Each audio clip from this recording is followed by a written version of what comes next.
আসসালামু আলাইকুম দর্শক। ইসরায়েল এবং ইরানের যুদ্ধের আরো খবর এবং সেই সঙ্গে শক্তিধর দেশগুলো তাদের প্রতিক্রিয়া কি সেটি নিয়েও দর্শক আপনাদের সেই খবরাখবর এবং বিশ্লেষণ জানাবো। মার্কিন যুক্তরাষ্ট্রের প্রেসিডেন্ট ডোনাল্ড ট্রাম্প সিদ্ধান্ত নিয়েছেন যে হামলা করবেন, ইসরায়েলের পাশে না দাঁড়ালে ইসরায়েল হেরে যাবে। ইসরায়েল যদি হারে সেই পরাজয় হবে মার্কিন যুক্তরাষ্ট্রের। কিন্তু মার্কিন যুক্তরাষ্ট্র যদি এই যুদ্ধে জড়ায়, যদি সামাল দিতে না পারে, তাহলে কি হবে? তাহলে পরিস্থিতি ঘোলাটে হবে। এবং সেই সঙ্গে ডোনাল্ড ট্রাম্প ভালো করেই জানে যে চীন এবং রাশিয়া তারা কিন্তু চুপ করে বসে থাকবে না। ফলে এত কিছু সামাল দিতে পারবে কিনা সেই কারণে চুপ করে বসে আছে, পরিস্থিতি বোঝার চেষ্টা করছে যে কি করবেন। মার্কিন আইন প্রণেতারা বা সরকারের ভেতর থেকে যারা সামরিক অন্যান্য কর্মকর্তা তারাও পর্যালোচনা করছে এবং তারাও পরিস্থিতি পর্যবেক্ষণ করে ট্রাম্পকে জানাচ্ছে পরিস্থিতি।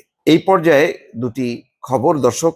ইরানের হামলার ভয়ে মধ্যপ্রাচ্য থেকে বিমান এবং যুদ্ধ জাহাজ সরাচ্ছে যুক্তরাষ্ট্র। আরেকটি খবর হচ্ছে কঠিন দিনগুলো আমরা কাটিয়ে উঠব, এটা ইরানের প্রেসিডেন্ট বলছে। গুরুত্বপূর্ণ বিষয় হচ্ছে ইরানের হামলার শঙ্কায় মধ্যপ্রাচ্যের কয়েকটি ঘাঁটি থেকে কিছু বিমান এবং যুদ্ধজাহাজ সরিয়ে নিয়েছে যুক্তরাষ্ট্র।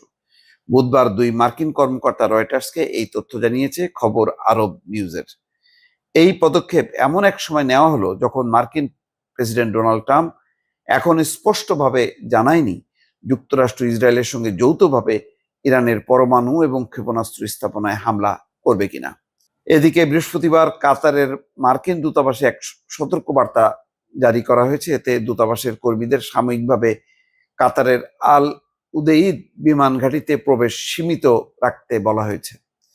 দোহার বাইরে মরুভূমিতে অবস্থিত এই ঘাঁটি মধ্যপ্রাচ্য অঞ্চলে যুক্তরাষ্ট্রের সবচেয়ে বড় সামরিক স্থাপনা। নাম প্রকাশে অনিচ্ছুক দুই মার্কিন কর্মকর্তা বলছেন, বিমান এবং যুদ্ধজাহাজ সরিয়ে নেওয়ার উদ্দেশ্যে মূলত যুক্তরাষ্ট্রের সেনা এবং সরঞ্জামকে নিরাপদ রাখা। তবে ঠিক কতগুলো বিমান এবং জাহাজ সরানো হয়েছে, সেগুলো কোথায় নেওয়া হয়েছে সে বিষয়ে তারা কিছু জানাননি। একজন কর্মকর্তা বলেন, আল উদেইদ ঘাঁটির যেসব বিমান শক্তিশালী সুরক্ষার আওতায় ছিল না সেগুলো সরিয়ে নেওয়া হয়েছে। এছাড়া বাহরাইনের একটি বন্দরের জাহাজগুলো সেখান থেকে সরানো হয়েছে। এই বন্দরেই যুক্তরাষ্ট্রের পঞ্চম নৌবহর অবস্থান করে। দর্শক, এই খবরের পাশাপাশি যেটি জাতির উদ্দেশ্যে ইরানের প্রেসিডেন্ট ভাষণ দিয়েছে, বলেছেন কঠিন দিনগুলো আমরা কাটিয়ে উঠব। ইরানের প্রেসিডেন্ট মাসুদ পেজেশকিয়ান জাতির উদ্দেশ্যে দেওয়া এক বার্তায় বলেছেন, কঠিন দিনগুলো আমরা কাটিয়ে উঠব।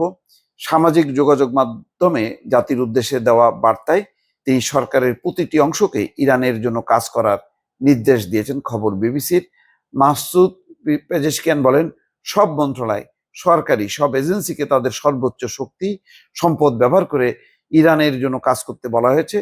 কোনো কিছুর প্রতি বিমুখ না হয়ে আপনাদের ধৈর্য এবং সমর্থন দরকার। দর্শক, বুঝতেই পারছেন যে ইরানও রেডি আছে।